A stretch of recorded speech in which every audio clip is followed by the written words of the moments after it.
Chapitre 5 de la méthode éclair de la série ici les huiles essentielles m'étaient racontées. Mes chers amis, bonjour ou bonsoir, où que vous soyez. J'espère que vous allez bien.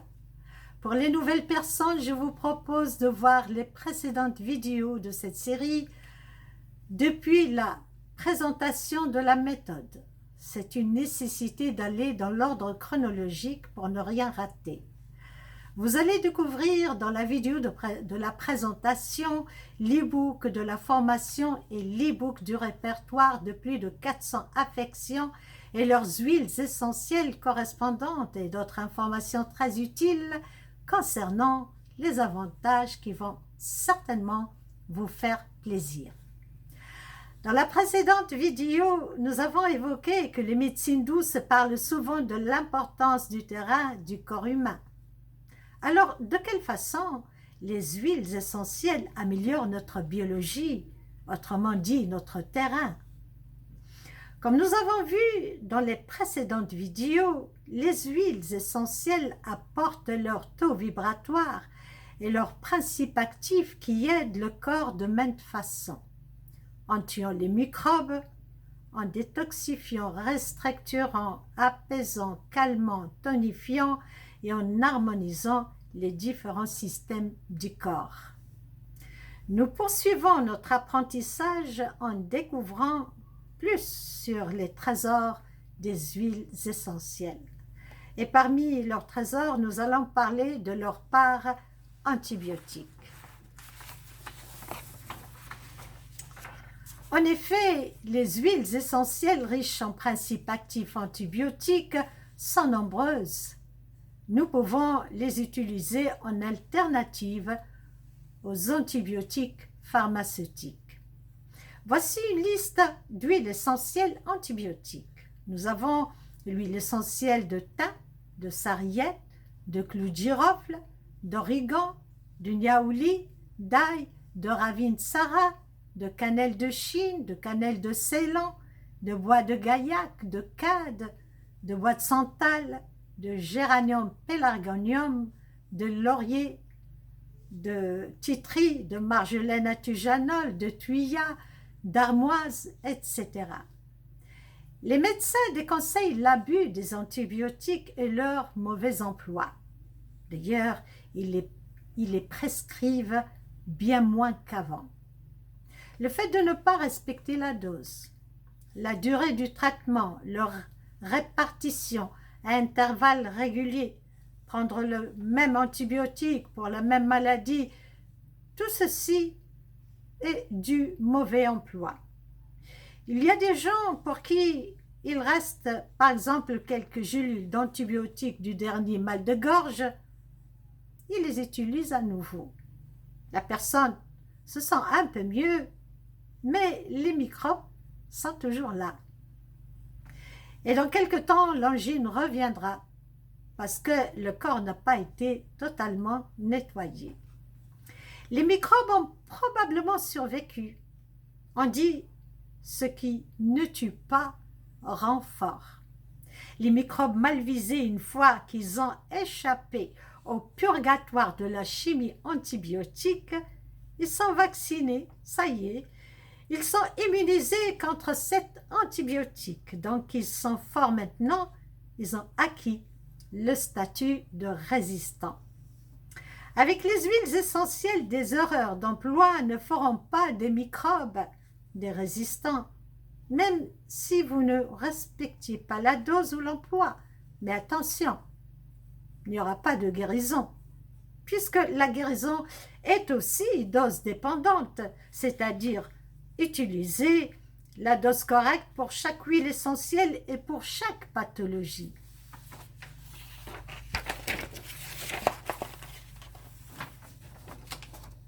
Ce n'est pas une goutte par-ci, une goutte par-là pour une huile où l'on doit prendre 15 à 20 gouttes par jour, par exemple.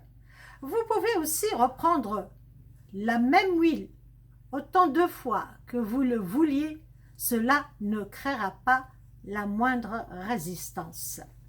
Que font encore les huiles essentielles à l'intérieur de notre corps?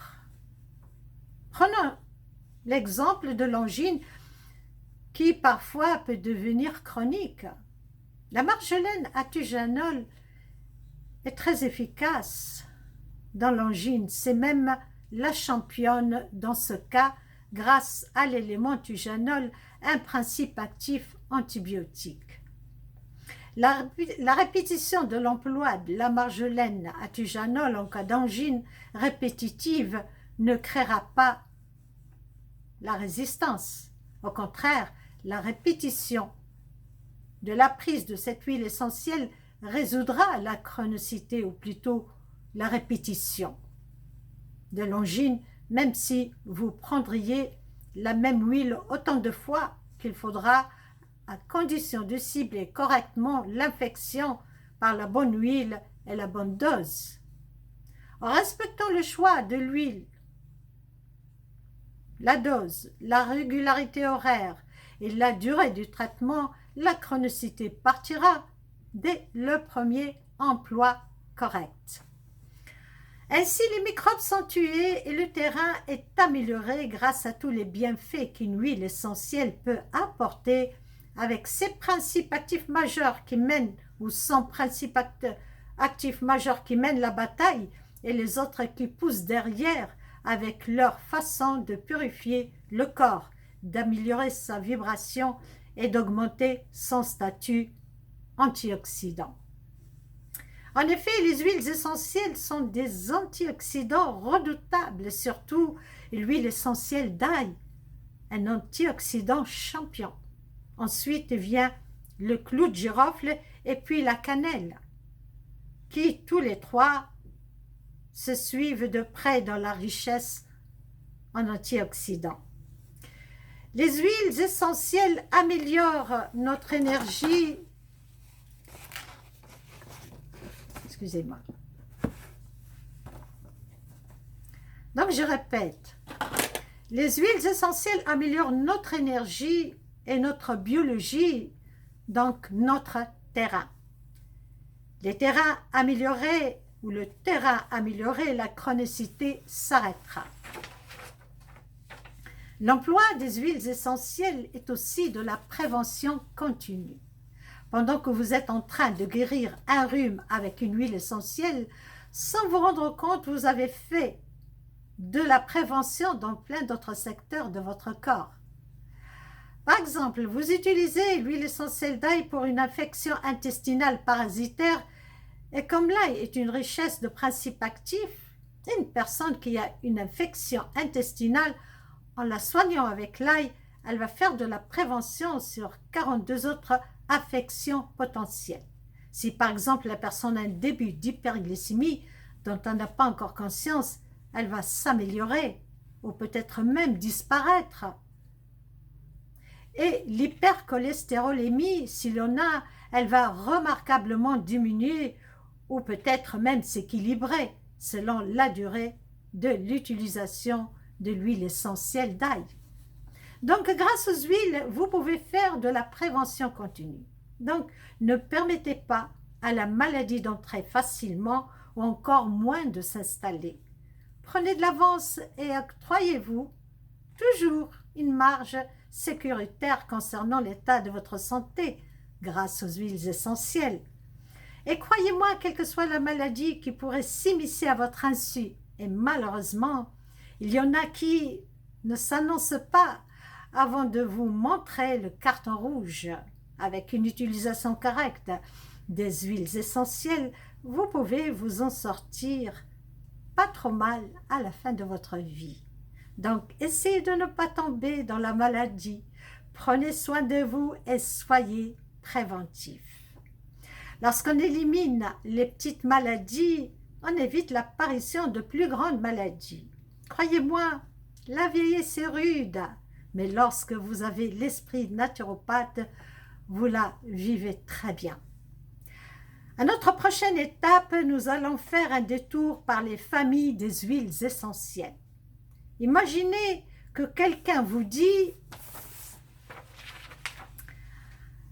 parce que le bouche à oreille marche beaucoup dans le domaine de l'automédication, quelqu'un vous dit que l'huile essentielle de gingembre est bonne pour le côté émotionnel. Mais la personne ne vous précise pas laquelle. En effet, il existe 2 sortes d'huile essentielle de gingembre, mais laquelle des 2? C'est ce que nous allons voir dans la prochaine vidéo de la série « Si les huiles essentielles m'étaient racontées ». Ici la fin de cette vidéo du chapitre 5. Merci à vous tous, mes chers amis et mes petits loups. J'apprécierai énormément vos likes, vos abonnements, vos partages et vos commentaires. Faites fonctionner la petite cloche pour avoir toutes les vidéos à venir. Alors, allez-y. Je vous souhaite une belle journée ou une belle soirée où que vous soyez. Et retrouve-nous à la prochaine vidéo du chapitre 6.